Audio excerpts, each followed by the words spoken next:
వికారాబాద్ జిల్లా పూడూరు మండలం వెంకట్పల్లి గ్రామంలో భూ కబ్జాదారులు ఎక్కువయ్యారు. గ్రామంలోని సర్వే నెంబర్ 99, 101 సర్వే నెంబర్ గల భూములను ఆర్మీ భూములుగా ఫేక్ రికార్డులు సృష్టించి గ్రామంలోని పేదవారిని బెదిరించి వారి భూములను కొంతమంది కబ్జాదారులు ఆక్రమించుకుంటున్నారు.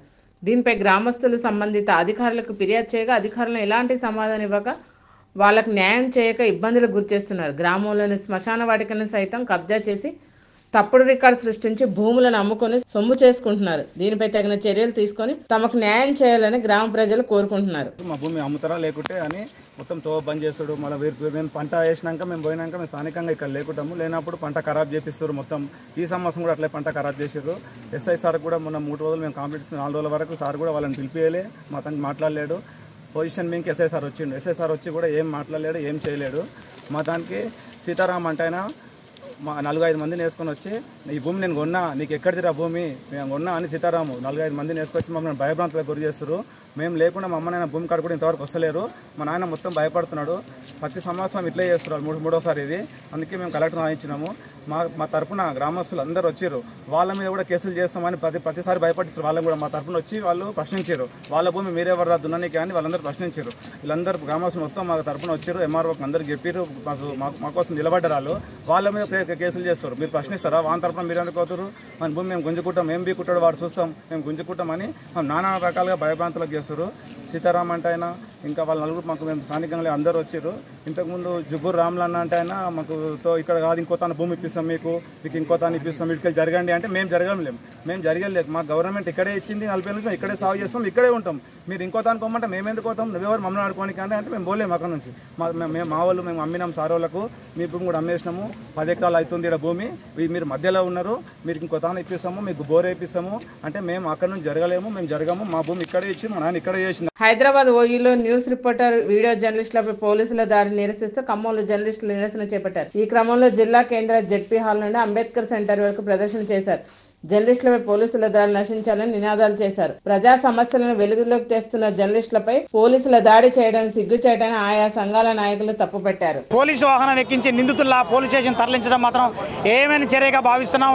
దీన్ని టీజేఎఫ్ పూర్తిగా ఖండిస్తున్నది. ఇలాంటి ఘటనలు పునరావృతం కాకుండా రాష్ట్ర ప్రభుత్వం తక్షణమే స్పందించి సీఎం రేవంత్ రెడ్డి కావచ్చు, డిప్యూటీ సీఎం బట్టి విక్రమార్క కూడా స్పందించి బాధ్యులపై మాత్రానికి కఠిన శిక్ష వేయాలి. దాంతోపాటుగా సిఐని తక్షణమే సస్పెండ్ చేయాలి.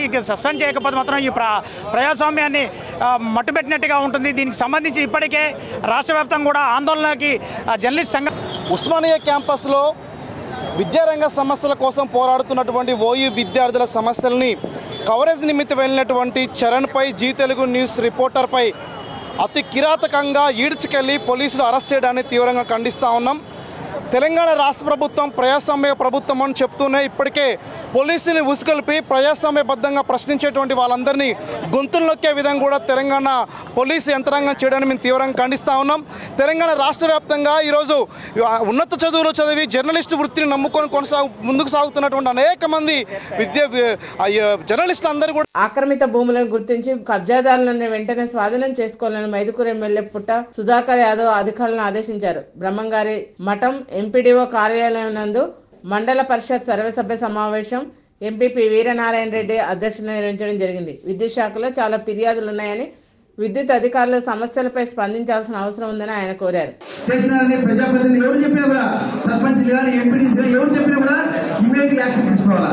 ఎవరైనా నెగ్లెక్ట్ చేసానికి ఎవరెవరో చేసుకుంటే వాళ్ళని చెప్పే పెట్టుకోవడం నా దృష్టికి ఇప్పుడే ఒక 5-6 రోజుల కింద ఒకరేమో 20 ఎకరాలు దోచుకున్న వార్త వచ్చింది, ఒకరేమో 30 ఎకరాలు దోచుకున్న వార్త వచ్చింది. నేను చెప్తున్నా, ఎవరే కానీ ఎక్కడ భూమి ఎవరు ఆక్యుపై చేసినా కూడా ఇమ్మీడియట్ గా వాళ్ళ మీద క్రిమినల్ కేసు కూడా బుక్ చేయమని ఎంఆర్ఓ గారికి ఇన్స్ట్రక్షన్ ఇస్తున్నా. ఎవరి భూమిలో ఉన్నది మేమే చెక్ చేస్తాం. ఎవరైతే అక్రమం ఉందా సక్రమం ఉందా ఏమనేది విశ్లేషించి ఇచ్చిన తర్వాత ఎవరికి భూములు లేవో వాళ్ళకి భూములు లేనటువంటి వాళ్ళకు ప్రతి గ్రామంలో మేమే ఒక కమిటీ వేస్తాం. నేను కూడా ఆ ఊళ్ళోకి వస్తా.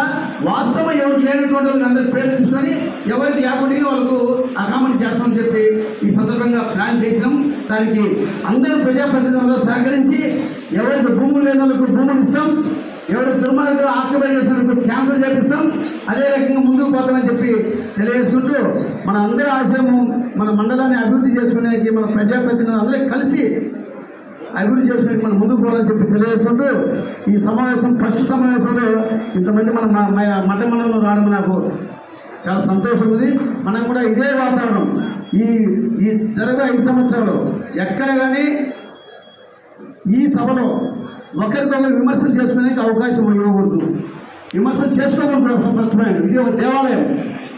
తాగునీటి సమస్య, రహదారుల మన్మత్తులు, సీజనల్ వ్యాధుల పట్ల అప్రమత్తత, శానిటైజేషన్, సాగునీరు, ఇరిగేషన్ కాలువల్లో తూడుల తొలగింపు తదితర సమస్యలపై దృష్టి పెట్టాలని మంత్రి దుర్గేష్ అధికారులను ఆదేశించారు. అభివృద్ధి సంక్షేమంపై ప్రజాప్రతినిధులు, అధికారుల పరిచయ కార్యక్రమం జరిగింది. బాలిక విద్యపై ప్రత్యేక దృష్టి సారించాలన్నారు. మాతృమరణాలు, శిశుమరణాలు లేకుండా చూడాలని చెప్పారు. ఈ రైతులకు ఇచ్చినటువంటి బకాయిలు నిజానికి మన వెళ్ళిపోయిన గవర్నమెంట్ చేయాలి. అయినప్పటికీ కూడా దాన్ని ఇప్పుడు మా బాధ్యతగా తీసుకుని వితిన్ నో టైం గవర్నమెంట్ వచ్చిన 4 రోజుల లోపలనే ఆ బకాయిలు కూడా తీర్చడం, అదేవిధంగా పెన్షన్లు ఇవ్వడం, ఇవాళ సరసమైన ధరలకి మనం బియ్యం పెట్టుకుంటూ ఇవ్వడం, ఇలాంటివన్నీ వరుస క్రమంలో చేసుకుంటూ వస్తాం. అంటే మీరు పెట్టిన బియ్యం ఏదైతే ఉన్నాయో మా బహిరంగ మార్కెట్లోనే ఆ రేటుకి పెద్ద తేడా కనిపించట్లేదు. ఒక ₹2 ₹2 50 నుండి 53 రూపాయలకి బయట మార్కెట్ దొరికేస్తారు. ₹56 అఫీషియల్గా ₹49 పెట్టారు. ₹56 బయట అమ్ముతున్నట్టుగా అఫీషియల్గా చెప్తాడు. అది 48కి మనం అమ్ముతున్నాం. కానీ ₹56 అమ్మట్లేదు. నాకు అక్కడ వచ్చినటువంటి వినియోగదారు ఒక లేడీ చెప్పిన మాట ఏంటంటే, ఇదే బియ్యం మేము బయట కొనుక్కోవాలంటే ₹70 ₹75 అమ్ముతుందని అని చెప్తున్నారు. స్పష్టంగా ఒక ఎవరైతే వచ్చిన లేడీ ఉందో ఆమె చెప్పినటువంటి మాట, దాని ప్రకారం చూసుకుంటూ ఒక ₹20 దాకా తేడా కనబడుతుంది. అదేవిధంగా కందిపప్పు కూడా ఇవాళ బహిరంగ మార్కెట్లో మీకు తెలియదు కాదు, మనందరం కొనుక్కుంటూ ఉంటాం. ₹181 ఉంది కిలో కందిపప్పు. అది ఇవాళ ₹160 ఇస్తుంది. ₹21 తేడా అంటే చిన్న విషయం కాదు కదా. 1 కేజీ కందిపప్పు అంటే అక్కడే ₹21 తేడా వస్తుంది. ఒక 5-6 కేజీలు వాడితే ఎంత తేడా వస్తుంది? ₹1 దాకా తేడా వస్తుంది. సో నెమ్మదిగా అన్ని క్రమబద్ధీకరించుకుంటూ వస్తున్నాం. మీరు అన్నప్రాసన అంటే అవగాహన పెట్టమంటే ఎక్కడ కుదురుతుంది?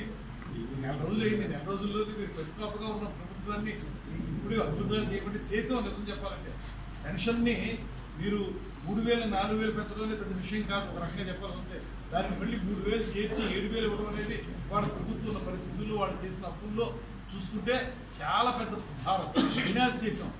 కొమరంభీం జిల్లాలోని 363 జాతీయ రహదారిపై మృత్యుగంటికలు మోగుతున్నాయి. మానవ తప్పిదాలైన మితిమీరిన వేగం, నిర్లక్ష్యపు డ్రైవింగ్, మరోవైపు హైవే నిర్మాణ భద్రతా చర్యల లోపాలతో ప్రజల ప్రాణాలు గాల్లో కలిసిపోతున్నాయి. అసలే వర్షాకాలం, వర్షాలకు నిర్మించిన హైవే రహదారులు నిర్మించిన కొద్ది రోజులకే గుంతలమయంగా మారడం, రోడ్డుకి ఇరువైపులా సేఫ్టీ బండ్లు పూర్తిగా వర్షాలకు ధ్వంసం అవడంతో పాటు ప్రమాదాల నివారణకు ఫ్లైఓవర్ల అండర్ పాస్ నిర్మాణ లోపంతో అండర్ పాస్లు మొత్తం జలమయంగా మారాయని ప్రజలు వాపోతున్నారు. కొమరంభీం జిల్లా రేపల్లెవాడ నుండి గోయగం వరకు 54 కిలోమీటర్ల మేర NHAI సంస్థ రోడ్డు విస్తరణ పనులు చేపట్టింది. మండలాలకు వచ్చే ప్రజలకు పలు ప్రాంతాలు డేంజర్ స్పాట్లుగా మారుతున్నాయంటూ ప్రజలతో మా ఉమ్మడి ఆదిలాబాద్ ప్రతినిధి రమేష్ ఫేస్ టు ఫేస్. జిల్లాలో చూసుకున్నట్టయితే NHAI నేషనల్ హైవే అథారిటీ నిర్మించిన జాతీయ రహదారిని మనం చూసుకున్నట్టయితే కొన్ని నెలల్లోనే పూర్తిగా మొత్తం కూడా పేరుకుపోయి గుంతలమయమైన పరిస్థితులు అయితే ఇక్కడ ఉన్నాయి. రేపల్లెవాడ నుంచి వాంకిడి వరకు 56 కిలోమీటర్ల మేర మరి చేపట్టిన NHAI నేషనల్ హైవే రోడ్డు మరి పూర్తిగా నెలల వ్యవధిలోనే ఇలా గుంతలమయం అయిపోయింది. పూర్తిగా మరి ఏదైతే దీనిపైన భారీ వాహనాలతో పాటు నిత్యం ఎప్పటికి కూడా ఇది రద్దీగా ఉంటుంది. అన్ని రకాల వెహికల్, హెవీ వెహికల్తో పాటు చిన్న వెహికల్ కూడా నిత్యం నడుస్తూనే ఉంటాయి. ఇలాంటి దాంట్లో మరి చిన్నపాటి వర్షం, ఇప్పుడు వర్షాకాలం స్టార్ట్ అయింది. ఈ చిన్న వర్షాలకే ఇక్కడ మరి రోడ్డు చూసుకున్నట్టే పూర్తిగా గుంతలమయం, నది మధ్యలో గుంతలమయమైంది. దీనికి సంబంధించి మనం పరిశీలించినట్టయితే ఇది ప్రధాన రహదారి. ఇక్కడ చూసుకున్నట్టయితే ఈ రంధ్రం అంతా కూడా ఈ రంధ్రం అంతా కూడా పూర్తిగా ఇలా కంకర ఇలా తేలుతూ మరి పూర్తిగా మరి రంధ్రాలుగా మారిపోయిన పరిస్థితులు అయితే ఉన్నాయి. మరి దీనివల్ల ప్రమాదాలతో పాటు ఏదైతే నేషనల్ హైవేకి సంబంధించి మరి అథారిటీ మెయింటెనెన్స్ ఉంటుంది, ఈ మెయింటెనెన్స్ మరి ఎక్కడా కనబడటం లేదు. చిన్నపాటి వర్షానికే మరి కొన్ని చోట్ల వర్షం నీరు మడుగుల్లాగా మరి పెద్ద గుంతల్లాగా కనబడి అట్లా కూడా ప్రమాదాలు జరిగే అవకాశం ఉన్నాయి. దీనిపైన అధికారుల పర్యవేక్షణ పూర్తిగా లోపించిందని అయితే మనకు కనబడచ్చు. ఎందుకంటే నెలల వ్యవధిలోనే నేషనల్ హైవే ఏదైతే జాతీయ రహదారి పైన ఇలాంటి గుంటలతో పాటు మరి కంకర కూడా పూర్తి స్థాయిలో మరి పైకి తేలిన పరిస్థితులు అయితే ఉన్నాయి. 56 కిలోమీటర్ల మేర మరి చేపట్టిన ఈ రహదారికి సంబంధించి సైడ్కి ఏదైతే సేఫ్టీ వాల్ కడతారో ఆ సేఫ్టీ వాల్ అంతా కూడా మరి ఏదైతే మంచిర్యాల జిల్లా లక్సపెట్టిపేటలోని వికార్ సెక్షన్ లో లక్సపెట్టిపేట సర్కిల్ పోలీస్ ఆధ్వర్యంలో రామగుండం కమిషనర్ ఆదేశాల మేరకు కార్డన్ సెర్చ్ చేసి సరైన ధృవపత్రాలు లేని 36 ద్విచక్ర వాహనాలను 2 ఆటోలను సీజ్ చేశారు. సిఐ నరేందర్ మాట్లాడుతూ ప్రజలు ఎవరు అసాంఘిక కార్యక్రమాలను ప్రోత్సహించవద్దన్నారు. చట్ట వ్యతిరేక పనులు మీ దృష్టికి వస్తే బాధ్యతగా పోలీసులకు సమాచారం అందించాలన్నారు. సేఫ్ అండ్ సెక్యూరిటీ సమాజంలో ఉన్నారు అనే ఒక వాళ్ళకు భద్రత వాళ్ళకు ఒక కల్పించాలనే ఉద్దేశంతో ఈ ప్రోగ్రాం అనేది ఏర్పాటు చేయడం జరిగింది. ఇందులో వీళ్ళందరికీ కూడా ఈ డ్రగ్స్ దాని గురించి అవేర్నెస్, ముఖ్యంగా యువత గంజాయికి అలవాటు బాగా పడకుండా దానికి బానిస కాకుండా అంతా కూడా చేయాలని చెప్పి ఒక అవేర్నెస్ ఏర్పాటు చేయడం జరిగింది. అదేవిధంగా సైబర్ క్రైమ్ సంబంధించి కూడా ఏ విధంగా సైబర్ ఫ్రాడ్ అనేది జరుగుతున్నది, వాళ్ళు ఏ విధంగా అలర్ట్గా ఉండాలి, ఒకవేళ సైబర్ క్రైమ్ జరిగితే వాళ్ళు ఒక 1930 నెంబర్ చేస్తే ఏమవుతుంది, అట్లాంటి ఒక అవేర్నెస్ కూడా వాళ్ళకి కల్పించడం జరిగింది. అదేవిధంగా ఈ అంతా కూడా ఈ కమ్యూనిటీ కాంటాక్ట్ ప్రోగ్రాంలో ఈ చెక్ చేయడం వల్ల ఒక 36 వెహికల్ 2 వీలర్స్ పత్రాలు లేకుండా అదేవిధంగా 2 ఆటోలు కూడా గుర్తించడం జరిగింది. వీటిని కూడా మళ్ళీ ప్రాపర్గా వెరిఫై చేసి దాని మీద యాక్షన్ తీసుకుంటాం. అదేవిధంగా అందరికీ కూడా మన పోలీస్ తరఫున విన్నపం ఏంటంటే ప్రతి కాలనీ కూడా అందరూ కూడా సెల్ఫ్గా ముందటికి వచ్చి ప్రతి కాలనీ ప్రతి ఏరియాలో కూడా ఈ కమ్యూనిటీ సీసీ కెమెరాస్ ఏర్పాటు చేసుకోవడం చెప్పి తెలియజేయడం జరుగుతుంది. దీనివల్ల చాలా మన ఒక ఎన్నో కేసెస్ కూడా డిటెక్ట్ అయినాయి. అది ప్రతి ఒక్కరికి కూడా ఉపయోగపడుతుందని చెప్పి తెలియజేసుకుంటూ ముగిస్తున్నాం. విశాఖ ఎయిర్పోర్ట్ లాంజ్లో ప్రాజెక్టులో మౌలిక వసతుల కల్పనపై రాష్ట్ర జిల్లా స్థాయి అధికారులతో సీఎం చంద్రబాబు నాయుడు సమీక్షించారు. 2026 నాటికి భోగాపురం ఎయిర్పోర్ట్ పూర్తి చేస్తామన్నారు. మెట్టెక్ జోన్ను అభివృద్ధి ప్రణాళిక సిద్ధం చేయాలని అధికారులను ఆదేశించారు. జరిగిందేమీ లేదు. ఈ 3 ఎయిర్పోర్ట్లు ఒకటి, మూడోది ఒక సుందరమైన ప్రదేశం సముద్రం, దట్టు ఈస్ట్ కోస్ట్. ఇది ఒక పెద్ద అసెట్. ఇది భవిష్యత్తులో పెద్ద ఎత్తున పెరగబోయే నగరం. ఈ ఎయిర్పోర్ట్తో విశాఖపట్నం విజయనగరం కలిసిపోతుంది. ఇక్కడి నుంచి శ్రీకాకుళం కూడా కలిసే అవకాశం ఉంది. ఎందుకంటే శ్రీకాకుళం 50 కిలోమీటర్లు, విశాఖపట్నం 50 కిలోమీటర్లు. ఆ సెంటర్లో ఈ ఎయిర్పోర్ట్ వస్తూ ఉంది. అదే మరిగా ఫేజ్ 1లో బీచ్ రోడ్ భోగాపురం వరకు ఏదైతే బీచ్ రోడ్ ఉందో అది కానీ మనం వేసుకుంటే, ఫేజ్ 2లో ఇంకొక 50 కిలోమీటర్లు శ్రీకాకుళం, ఫేజ్ 3లో లేదంటే కంటిన్యూగా కూడా మూలపేట పోర్ట్ వరకు వేసుకుంటే, మూలపేట నుంచి ఒక పేర్లల్ హైవే వచ్చి బీచ్ రోడ్ వచ్చి ఇప్పుడుండే ఎగ్జిస్టింగ్ హైవే ఈ హైవే కనుక కలిపేయగలిగితే మధ్యలో కొన్ని కనెక్టివిటీ పెట్టుకుంటే one of the best place అవుతుంది ఇండస్ట్రియలైజేషన్కి. Nowhere no place can beat this. ఇది నాకు ఒక కళ, ఎప్పటి నుంచో మాట్లాడుతున్నా. అది ఇప్పుడు ఎగ్జిక్యూట్ చేసే పరిస్థితి వచ్చింది. ఈ ఎయిర్పోర్ట్ మనం చూస్తే 15 మే 2015 20వ తారీఖున రాష్ట్ర ప్రభుత్వం ఆమోదం తెలిపింది. వనపర్తి జిల్లా సవాయిగూడ గ్రామంలో వన మహోత్సవం కార్యక్రమంలో భాగంగా వనపర్తి ఎమ్మెల్యే మేఘారెడ్డి చెట్లు నాటారు. ప్రభుత్వం చేసిన అభివృద్ధి పనులపైన గత ప్రభుత్వం ఏమి అభివృద్ధి చేసిందో బహిరంగ చర్చకు సంక్రాంతి నాటికి రాజు చౌక్ వద్దకు సిద్ధంగా ఉండాలని ఎమ్మెల్యే మేఘారెడ్డి సవాల్ విసిరారు. 23 తారీఖున అసెంబ్లీ ఉంటది, అవన్నీ దగ్గరుండి దండం పెట్టి అన్న నువ్వు వనపర్తి చదువుకున్నావు, నీ కొడంగల్ నియోజకవర్గం కంటే వనపర్తిలో 2వ ప్రయారిటీ కింద ఆడ నువ్వు ఎన్నైనా వేసుకోవాలి, దాని తర్వాత వనపర్తిని పెట్టమని రిక్వెస్ట్ చేసిన ఆయన కూడా కన్వీన్స్ అయిండు. అది కూడా వనపర్తికి చాలా పెద్ద ఎత్తున ఫండ్స్ తెస్తున్నాం. ఈ డెవలప్ అయినాక వాళ్ళు ఎన్ని చేసిండ్రు, మనం సంవత్సరంలో ఎన్ని చేసినాం. జనవరిలో సంక్రాంతి పండుగ రోజు చర్చ పెడతాం రాజీవ్ చౌక్ లో, అవతలకు మనం ఎంత డెవలప్ చేసినాం దాంట్లో కూడా పోటీ పడతాం. దాంతో పాటు ఈ కాల్చర్కు సంబంధించిన కొంచెం ఫారెస్ట్ చిన్న ప్రాబ్లం ఉంది, అంతకుముందు ల్యాండ్ అక్విజిషన్ ప్రాబ్లం ఉండే. మన సీఎం గారు వారం రోజుల వనపర్తి నియోజకవర్గంతో పాటు తెలంగాణ రాష్ట్రంలో ఉన్న ప్రతి కెనాల్ కు ప్రతి రోడ్డుకి ఇచ్చిన ప్రతి రైతుకు ల్యాండ్ యాక్విజిషన్ డబ్బులు కూడా మొత్తం ఆయన ఇవ్వబోతున్నాడు. అవన్నీ క్లియర్ చేపిస్తాం. గవర్నమెంట్ రావాల్సిన పర్మిషన్లు క్లియర్ చేపిస్తాం.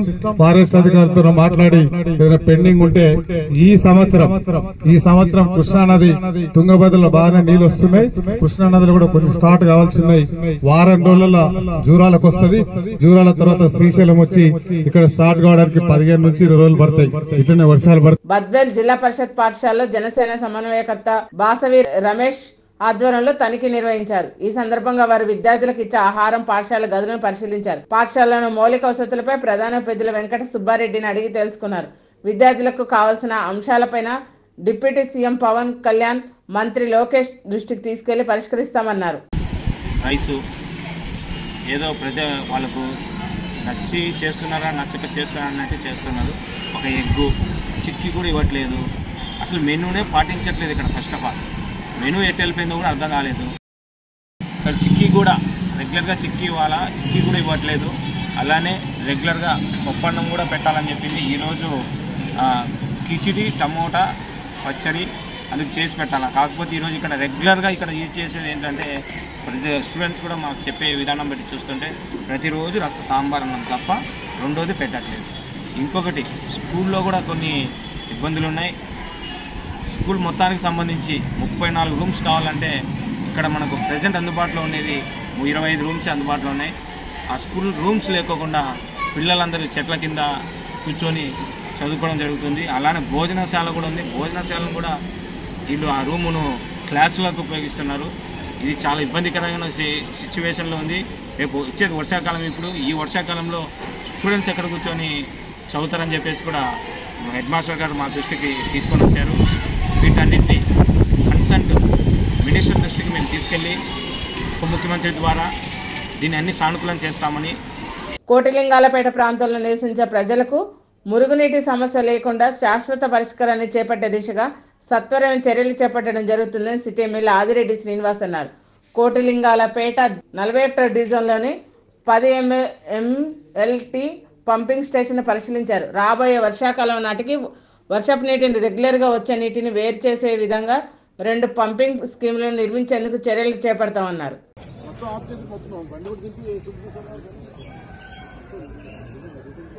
జగన్మోహన్ రెడ్డి చేసిన అభివృద్ధి పనులను సీఎం చంద్రబాబు తాను చేసినట్లుగా చెప్పుకోవడం హాస్యాస్పదంగా ఉందని మాజీ మంత్రి గుడివాడ అమర్నాథ్ అన్నారు. 2014-2019 మధ్య సీఎంగా ఉన్న చంద్రబాబు కేవలం ఒక ప్రాంత అభివృద్ధికి మాత్రమే పనిచేసి ఇప్పుడు ఉత్తరాంధ్రపై సౌత్ ప్రేమను ప్రదర్శిస్తున్నారన్నారు. జగన్మోహన్ రెడ్డిపై విష ప్రచారం చేయడం మానుకోవాలన్నారు. స్టోరేజ్ కెపాసిటీకి సంబంధించినటువంటి ట్యాంక్ ఏదైతే ఉందో దానికి సంబంధించినటువంటి కాంటూర్ లెవెల్స్ తగ్గించకపోతే గ్రామాలు మునిగిపోతాయన్నటువంటి రిక్వెస్ట్ ఉంటే వాటికి సంబంధించినటువంటి ఇష్యూస్లో కూడా డిస్కషన్స్ జరిగినాయి.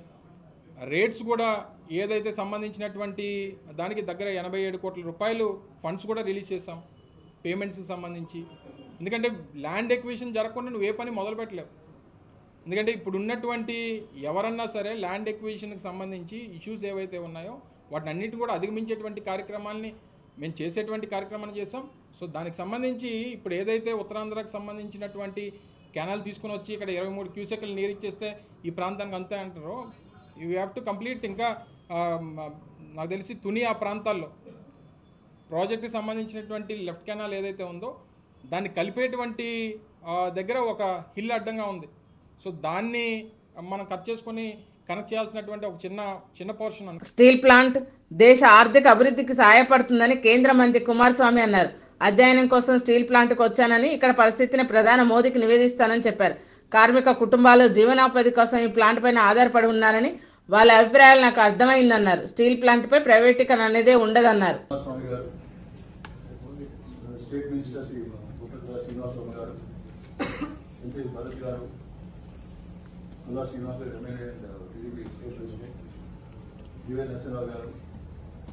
సుకుమార్ రెడ్డి గారు, ఎమ్మెల్యే గారు, రషీద్ గారు, స్టేట్ డైరెక్టర్ గారు, మిత్రుడు వెల్లిబాబు గారు.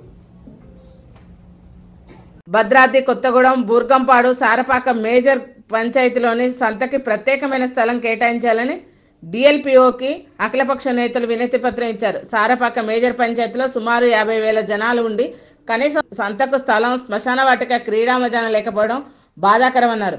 సంతను గాంధీనగర్, కనకదుర్గ గుడి బజార్లో ఎన్హెచ్ రోడ్డుపై నిర్వహించడాన్ని వ్యతిరేకిస్తున్నారు. సంతను మార్చి వేరే విశాలమైన ప్రదర్శనకి నిర్వహించాలని అధికారులను డిమాండ్ చేశారు. తీస్తూ ఈ సంత ఇక్కడ నడిపిస్తాం 2 or 3 months అంటే ఈ రెండిట్లోనే. ఓకే అంటే అది అయిపోయినండి వారు అడిగినట్టు